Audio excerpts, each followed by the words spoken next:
Hi everyone! Before we dive into this week's episode, please check out our promo of the week.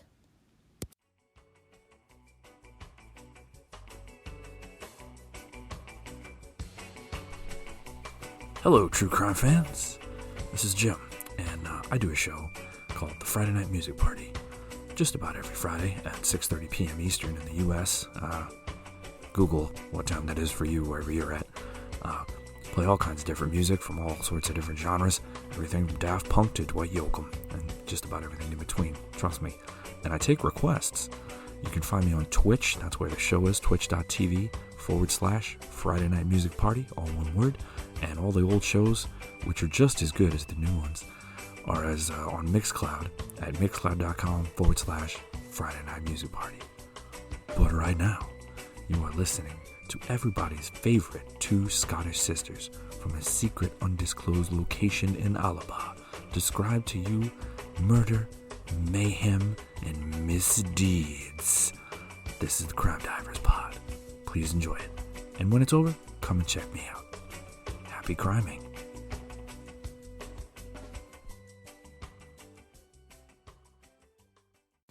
Hi, I'm Laura. And I'm Joe. And this is CrimeDivers.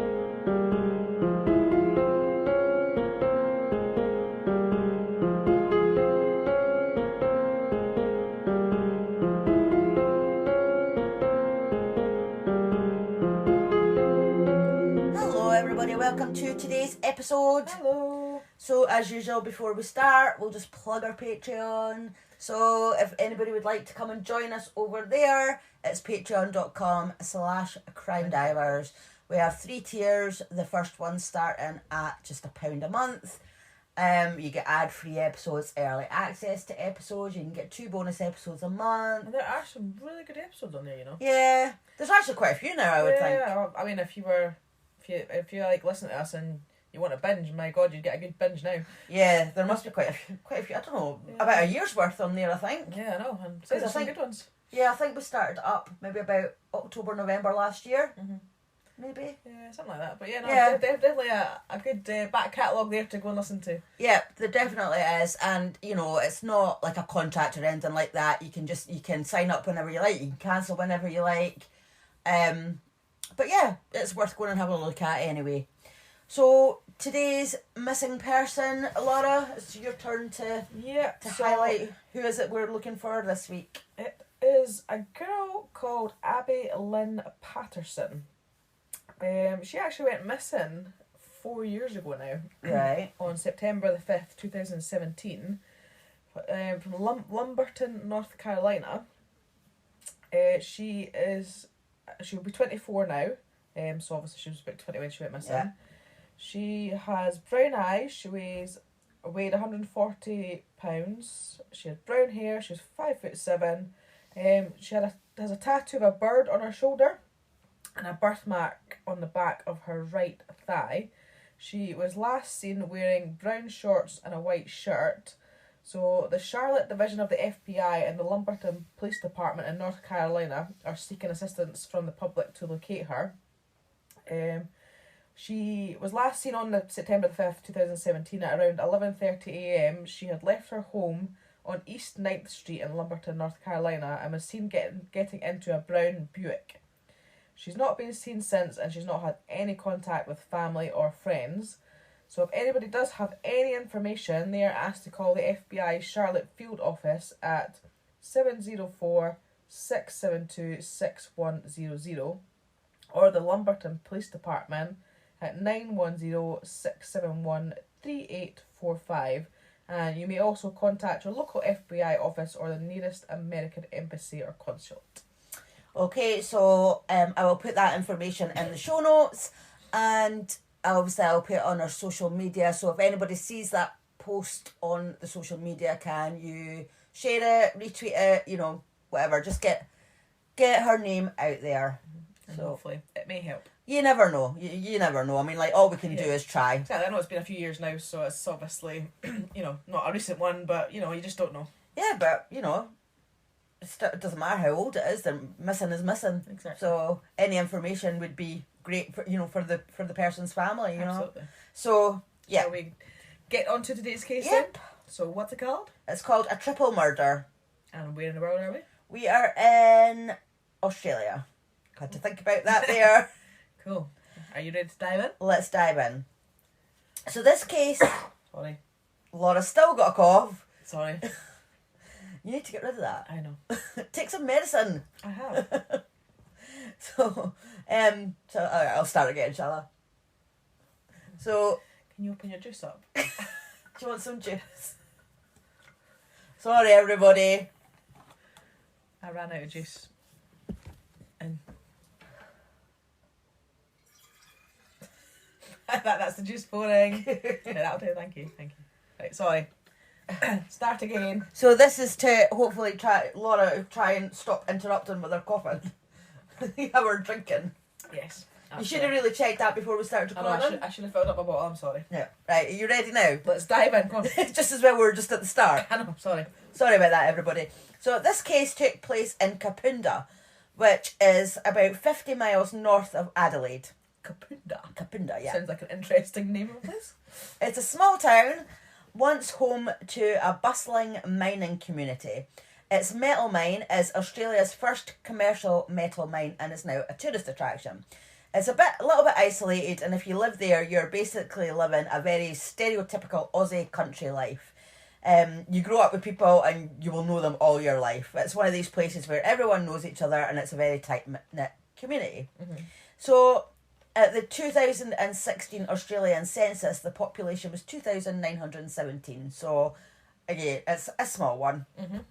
So, before this case, the biggest crime that had happened in Kapunda was that a statue called Matt the Miner had been set on fire. So there was this big statue of a miner called Matt. Yeah, Matt the Miner. So basically that was the worst crime that happened before this. Oh, wow. So it sounds like a fairly safe and nice place to stay until obviously... this happened. Yeah, until this happened. Yeah, so on Monday the 8th of November 2010, the police got a call. There were... And just to show you how small it is, there were only 2 police officers in Kapunda. Oh, wow. So that's how small it was. Yeah. So they obviously weren't used to getting a call of this nature. No, absolutely because not. 3 bodies had been found in a house on Harriet Street. One of the officers rushed to the scene along with a paramedic, just in case anybody... Because although they said there was 3 bodies, they didn't know if they were... Dead, 100% if they were dead, yeah. So that just in case anybody could be saved. But unfortunately, all 3 were gone. Mm-hmm. And they had all been stabbed to death. Mm-hmm. So the victims were identified as Rose and Andrew Rose and Andrew Rowe. That's because Jesus, Rose Rowe. Well, yeah, I think her name was Rosemary. Because I did see her name kind of referred to as Rosemary a couple, but I think she was, called Rose. Yeah. Rose and Andrew Rowe. Right. So, yeah, that was a bit of a mouthful. And their 16-year-old daughter, Chantel. Mm-hmm. They also had a son, their oldest. He was called Christopher, but he was on holiday on the Gold Coast at the time with his fiancée. Mm-hmm.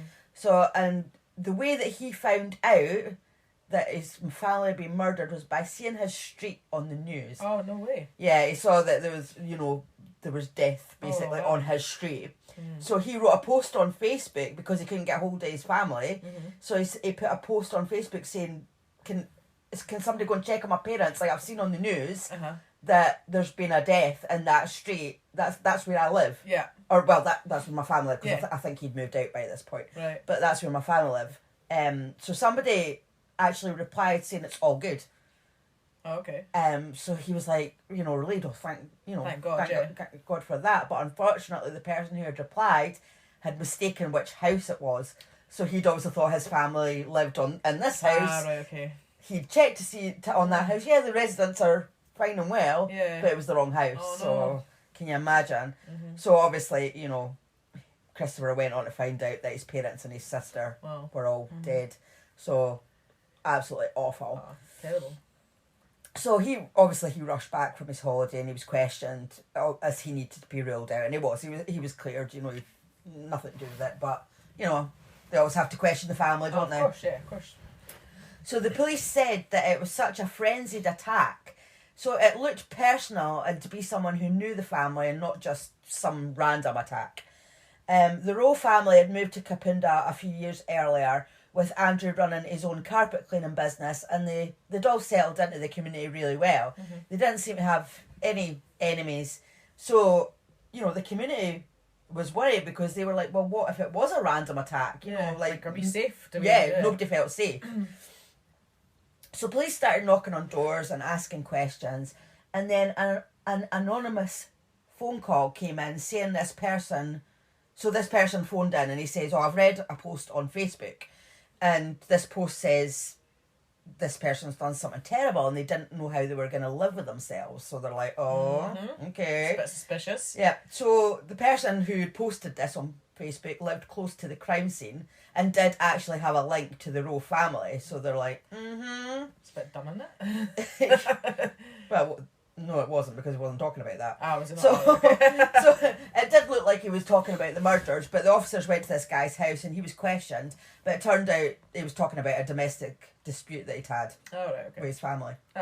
Right, okay. So he was ruled out. Fair enough. But, you know, they did have to check. Of course they have to check, yeah. So meanwhile, autopsies had been done on the victims and the extent of their injuries were revealed. Andrew and Rose had obviously fought with the killer from the front of the house through to the back. Must have been blood splatter and stuff and whatnot. Must have been a very powerful person to manage to get all of them. Yeah, I mean, they were, when we find out, because we do find out who done it, they were very surprised at who done it, because obviously you would expect somebody big and powerful. Oh yeah, because that's... It wasn't. No, okay. So Andrew had been stabbed 29 times and Rose had been stabbed over 50 times. Oh God. Chantel had been stabbed 33 times and she had been raped while she lay there dying. Oh my God, that's awful. So police wanted to determine the Rowe's last movements, so they questioned friends and family to figure it out. So Rose and Andrew had gone down to Adelaide on the Saturday night to a party, and while her parents were away, Chantel, well, it was said that she had a party, but it was more like she just had a few friends over, right, yeah. And like, you know, they had it was nothing big. Like, they had a few drinks and they watched like a couple of movies and not so much a big party. Yeah, it was just, a gathering. So the police questioned all those friends. They were all helpful, gave the officers all the information they needed without any issues, and through them they found out who Chantel's boyfriend was, so he mustn't have been there that night. And, you know, found out all our other friends as well, you know. Yeah. So everybody was all questioned the following day, and when speaking to one of those people, the name Jason Downey came up. So Jason Downey was an 18-year-old Scottish teenager who had emigrated to Australia with his mum and brother 6 years earlier. So, yay for Scotland. No. So, he was from Kilmarnock, though he wasn't from near us. Oh, well, fair enough. So, he was friends with Chantel's boyfriend, and he knew Chantel as well. A statement was taken from him as his name had come up, but his name had just came up just the same as anybody else has had at that point. And when Chantel's boyfriend was questioned, he said that he had sent her a text message at 5:30 on the Monday morning asking how she was because she hadn't been feeling very well the day before. He said that he didn't get a reply, but when police checked, a reply had been sent from Chantel's phone. But because she had ran out of credit, the text didn't reach her boyfriend's phone. And the police couldn't retrieve it, so it just went out into the up in the ether, you know, and never to be found. Imagine those days of running out of credit on your phone. I know. Like, that just... Oh. Remember when you had to pay for your text messages when it was like 10p a text message? I know, I remember it was like 40p a minute to phone as well. Jesus. And I used to get like a tenner's credit. It wouldn't last you very long, whereas now it's just like, phone, text, and imagine us, our conversations, we wouldn't have half the amount of conversations that we have. We would barely speak to each other if we had still had to pay that, you know, because obviously your husband actually said to me a couple of months ago now when he was helping John with the wood. Remember, they got wood delivered, and Justin said, "Are you texting Laura?" Because I was texting you while they were doing it. Anyway, and he said to John, actually, not to me, he says, "Do you realise how much they text each other? It is relentless." That's the word that he said, relentless. And John just kind of went, yeah, and just shook his head, and I was like, oh, piss off. Nothing to do with you two. Yeah, right. Our conversations have nothing to do with you. Exactly. And it's not relentless. Sometimes we have text message conversations. Yeah. Well, I haven't spoken much this week. No. Anyway.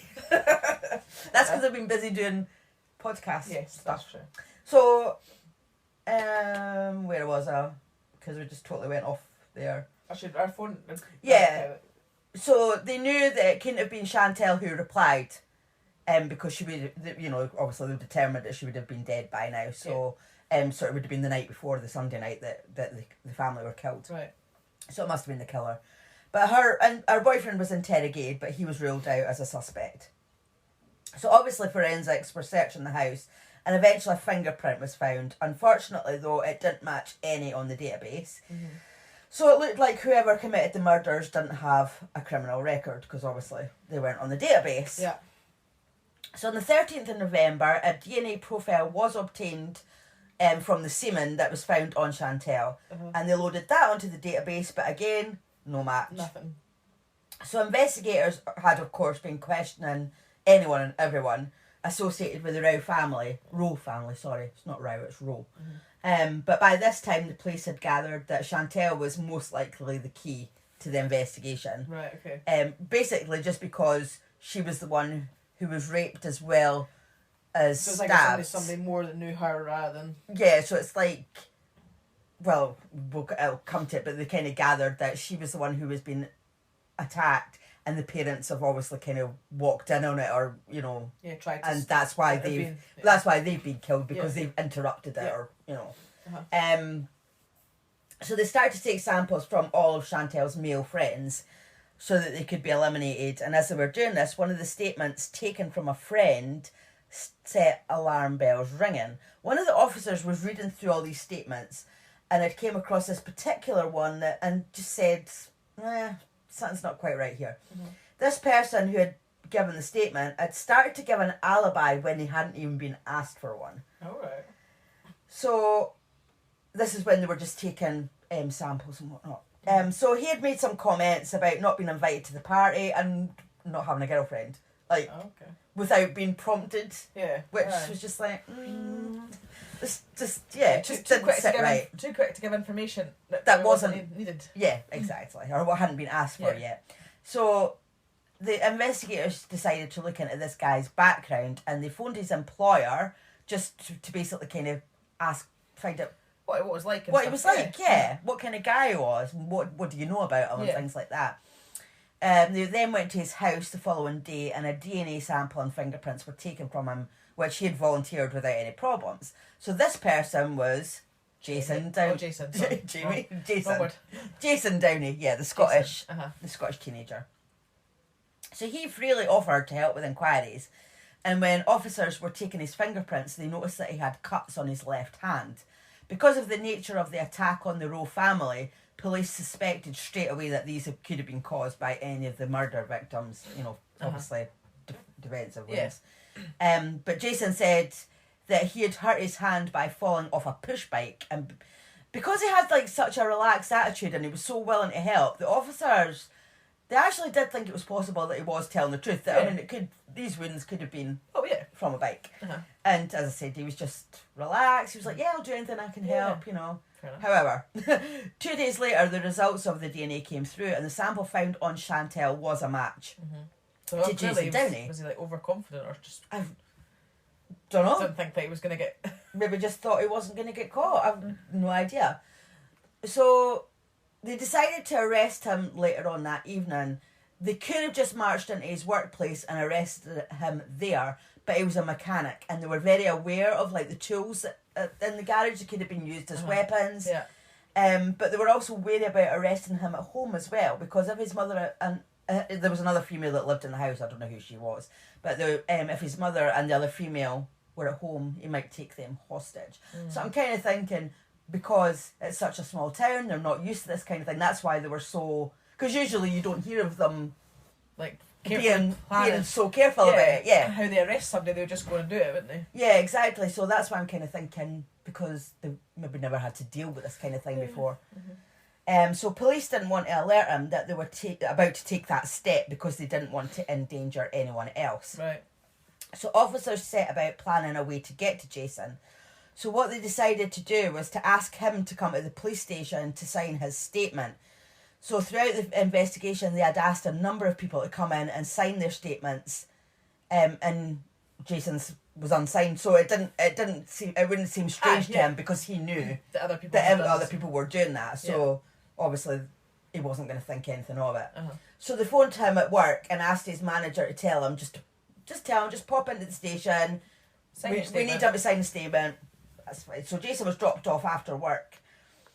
And armed with the DNA results of the testing of the semen and the fingerprint, 8 days on from the violent murder of Rose, Andrew and Chantel, South Australian police arrested them. So it was only 8 days. I bet he got a shock there. Well, I don't know if he got a shock because if he did it, but I don't know if he wasn't expecting it because he was thinking it was all going quite smoothly and he was getting away with it. Yeah, well, he definitely wasn't expecting to get arrested there and then, because obviously he thought he was just going in to sign a statement.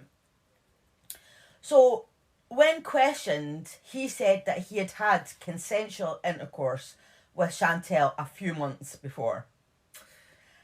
But it was explained to him that couldn't account for the way that they found the DNA sample. But that just seemed to be dismissed by him. It was like he didn't really understand. I think a lot of this comes down, and we'll see later on, that a lot of people think it was just like down to immaturity. Yeah, I mean, if he was 18, then he's just, still a young boy at the end of the day. Yeah, I know. Inexperienced, maybe. So. Yeah, I mean, to think that, I had sex with her a few months ago is going to explain why there was DNA on her is a bit... Yeah. Yeah. Not going to be the case. So, his alibi was that he had been at Chantel's boyfriend's house for a while. That, obviously, on the night of the murders. Uh-huh.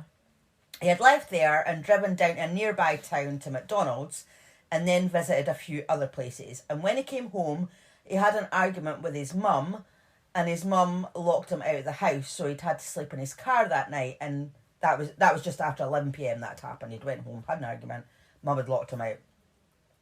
So, as I said earlier, he'd told police that he'd fell off a push bike, but he'd actually later told someone else that he'd fallen off a motorbike. Alright, okay.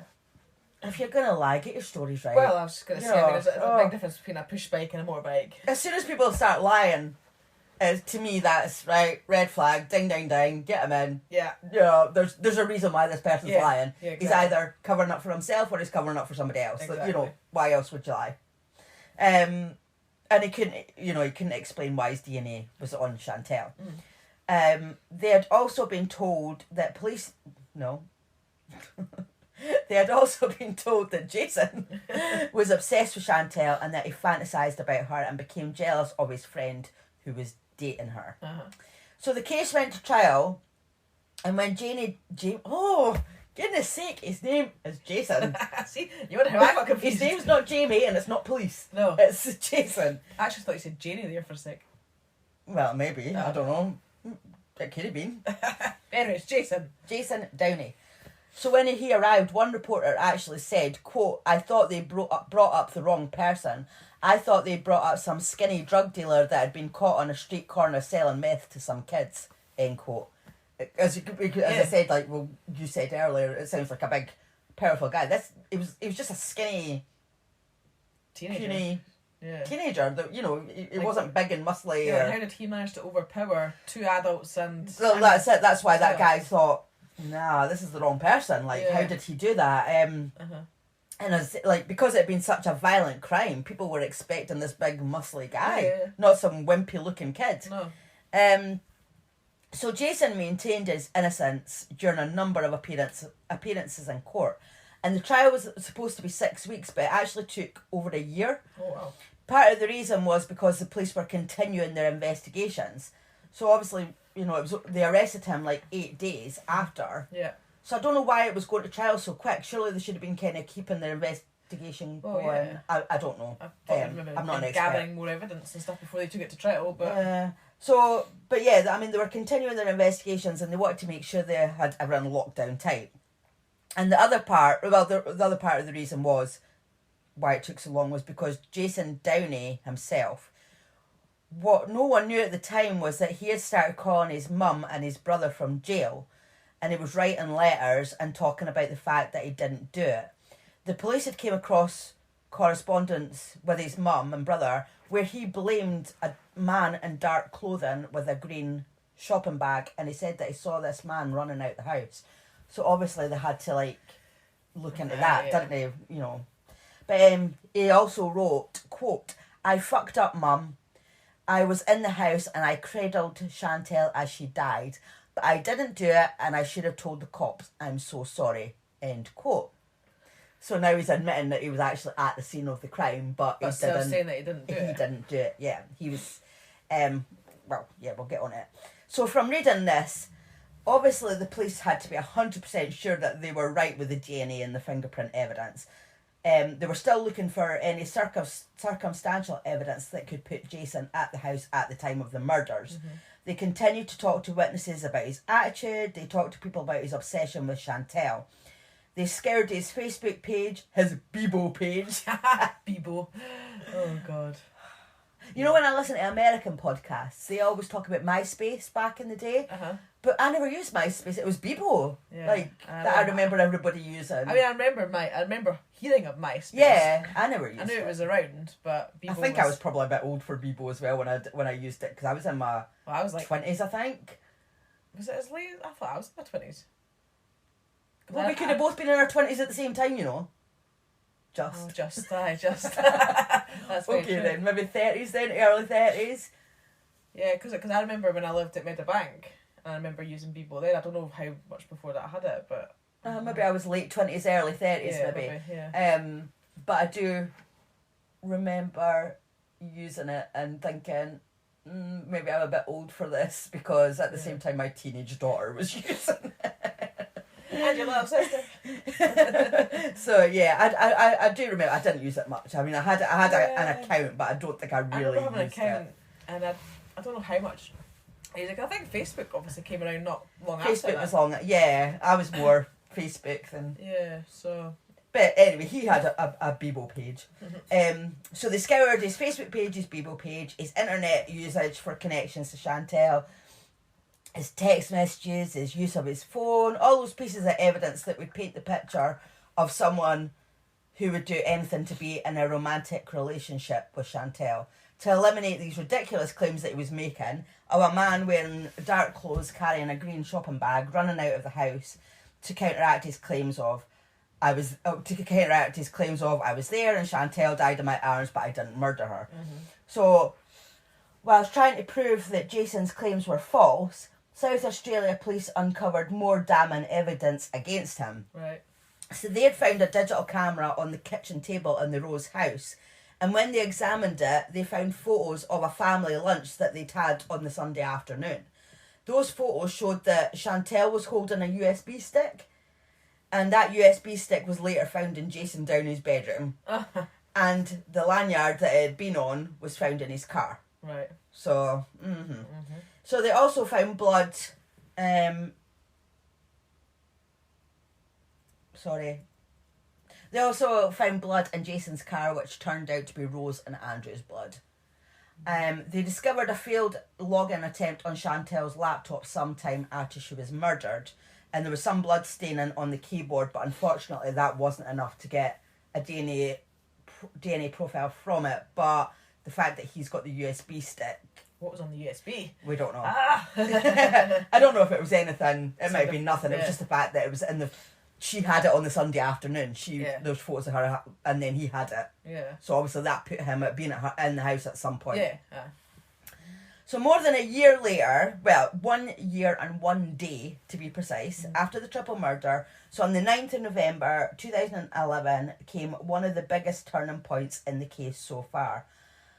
Jason Downey finally pled guilty, which was a total shock to everyone because he'd been denying it for all this time. Uh-huh. So when a person pleads guilty in a South Australian court, the role of the judge changes to a finder of fact, because a judge must determine a penalty appropriate to that exact crime. The prosecution had no choice but to go through the evidence blow by blow, and that was when everybody concerned with the case got an idea of just what happened in the house that night. Mm-hmm. So for the first time, the circumstances surrounding that horrific night was laid bare for all to hear. Jason gave an account through his lawyer about what happened that night, But police didn't accept everything that he said. Jason said that he had went to Chantel's house to confront her boyfriend about something. Don't know what. Right. Thinking that he was there. But Chantel's boyfriend had told Jason that he wouldn't be staying over at Chantel's house that night, as she wasn't feeling very well, and that she wasn't going to work the following day. So he knew that Chantel's boyfriend wasn't going to be there that night. So but why yet, was he still going and saying that's why he was going, So it's believed that he went to the house that night intending on having sex with Chantel. He broke in through a bathroom window and went to find Chantel, and she obviously rejected him, and when he made advances, and he stabbed her. Her dad, Andrew, must have heard the noise and went to see what was happening. So they must have been in the kitchen, or they moved to the kitchen, because Jason used a knife from their kitchen and stabbed Andrew over 20 times. He was stabbed so many times and with such force that pieces of the knife broke off in his body. Oh.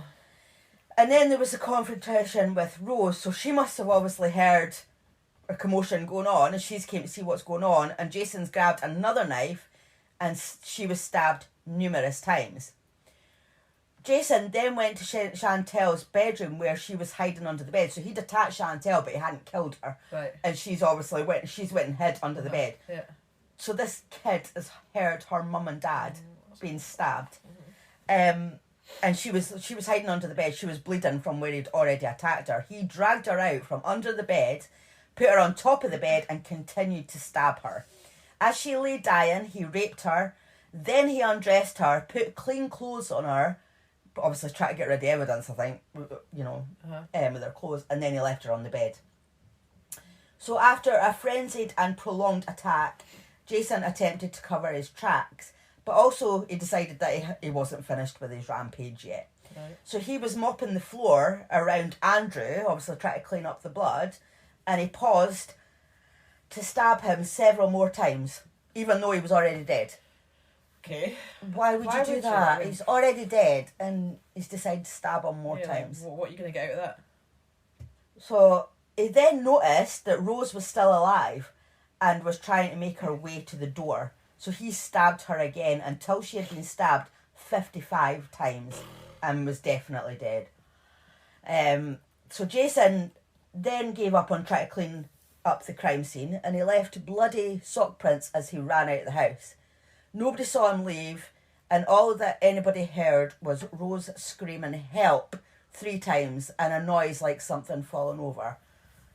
I'm not sure if that's when the police was called, or if that was like, I don't know if that's when they called them, or if it was just like neighbours giving statements later, because like some people hear things but they don't really think of it. Yeah, so I'm not sure if that's when the police were called or. Right. So in April 2012, Jason Downey was sentenced to 35 years in prison, which is one of the highest in South Australian history. Which, yeah, that's great, but that's 3 people you've killed. Oh, yeah. So to me, 35 years isn't that long for 3 murders. Exactly. I think it should be for life without parole. Forever. Yeah, like it should, or at least like 25 years for each person. Well, yeah. So that'd be like, what, 75 years? Yeah. Like, so 35 isn't actually that much. No. And if anyone decides to look up this case, it was splashed all over the papers that Chantel was pregnant. Like, every source that I looked in, it says she was pregnant. Right. But apparently this wasn't true, because I watched a documentary, which is on YouTube. And so one of the guys on the documentary was like, no, that's not true. She wasn't pregnant. It was never mentioned in court. You know, it was a rumour. The person who first allowed that to be printed, so it must have been the editor of whatever paper it was, asked why this guy went and asked him why he printed that, and he said because he thought it would be interesting. How can it be interesting if it's not true? It's just ridiculous, isn't it? Yeah. So, I'm sorry, I'm like absolutely boiling. I'm sweating. So, as Jason began his sentence of 35 years, I'm going to have to take my top off. Sorry. I'm so hot. Why? I don't know. You're sitting there with a jumper on. It's not hot in you. I'm sitting here with a brown. It's not hot in you. It is. It's just, well, I've got a brown. I know. As Jason began his sentence of 35 years, he decided to write a letter attempting to apologise for what he did. And here I'm going to quote a guy who was on the documentary that I watched. The same guy that said that she wasn't pregnant. So this is what he said. The biggest sign of Jason's immaturity was the letter that he wrote, which to my mind is the single most inexplicably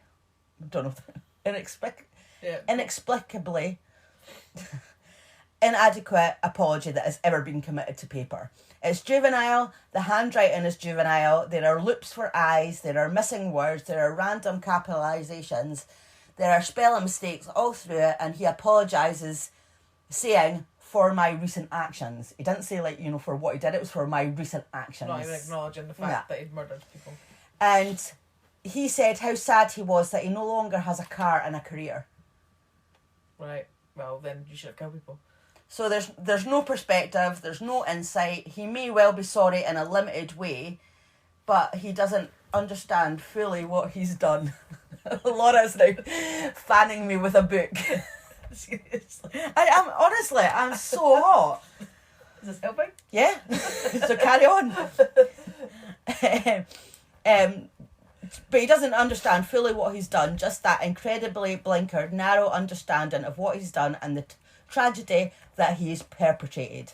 I'm nearly finished. Okay, because I can't do this whenever. Your arm's getting sore. Not yet, right. He also went to say, his quote, his goal was to have Chantel, whether that was emotionally, whether it was physically, whatever it took. Being confronted by Andrew and probably being told something along the lines of, what the hell are you doing in my house?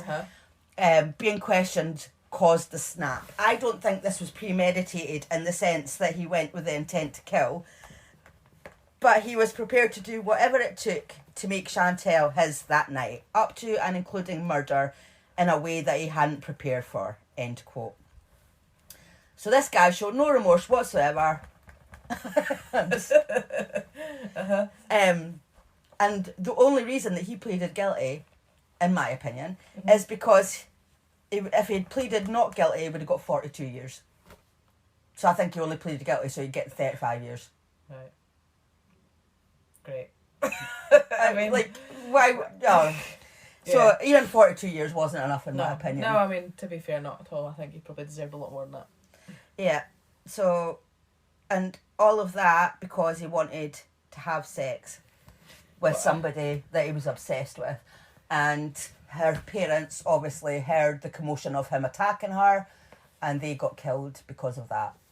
All because he wanted to be with this girl that had rejected him. It's not worth it though, is it? Why would you want to be with somebody that doesn't want to be with you? I don't ever get that. I mean, I know it's hard to, if you have feelings for somebody and obviously it's not nice, but you have to find some way to move on because if they don't have feelings for you, it's never going to be a happy relationship. No, of course not. I mean, why would you want to be with somebody that doesn't feel the same way about you or whatever? So, and you shouldn't have to persuade somebody to have sex with you. If somebody says no, I don't want to have sex with you, you're not going to be able to persuade them into it. You're not going to make it any more appealing. They do not want to have sex with you, and that's it. They don't want to be with you. Why would you want to have sex with somebody that doesn't want to have sex with you? Yeah, I know. But and I'm sorry, but being with somebody is not worth murder. No, murder. Well, he's not got any chance of being with her after doing that, has he? No, and just he had some stupid obsession with her. I mean, it probably wasn't all about sex. I mean, it is thought that he wanted to go and have sex with her night because he did rape her. But it's not all about sex, it's about obsession. He just wanted to be with her and be in a relationship with her. But I'm sorry, if somebody says no, then you can't force somebody to be with you. Exactly, and let's say as long as, I get that you might find it hard to accept and it might upset you and stuff, but you're tough, you've got to find a way to move on. Yeah. Oh, well done. I think you managed to get through that without coughing. Is that the first time you coughed? I think so. Okay, so thanks to everybody for listening, and as I said before with the I'll put the information, with the missing person of the week, we'll put that in our show notes, we'll put in our social media links in our show notes. Maybe next week I'll not have a cough? No, you can have an ice bucket or something, and I'll sit in here and be all my hat scarf gloves on, and you can sit with just nothing on. Honestly, every time we record, it's it's winter now, so November. I think by the time this goes out, it'll be actually December, but it's November now when we're recording it, and the weather's starting to get colder.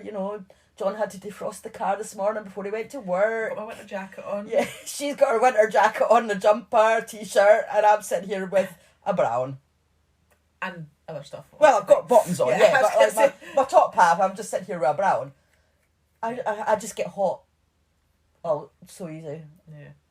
Anyway, Yeah. I don't think anybody really cares about that, to be honest, so let's move on with that. And, Next week I'll have an ice bucket. Yeah.